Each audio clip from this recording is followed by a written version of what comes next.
perjuangan kaum perempuan Indonesia sebagai bagian yang tidak terpisahkan dalam merebut dan mengisi kemerdekaan.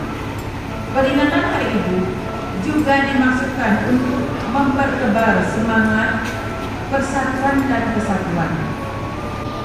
Di Indonesia Hari Ibu dijatuhi setiap tanggal 22 Desember dan ditetapkan sebagai perayaan nasional Hari Ibu menjadi sebuah tonggak sejarah untuk perjuangan emansipasi wanita.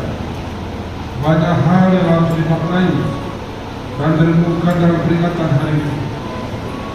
Peringatan Hari Ibu di Indonesia bukanlah Mother's Day, melainkan momentum untuk mendorong perempuan Indonesia menjadi perempuan yang berdaya dan setara kedudukannya dalam mengisi pembangunan di Indonesia.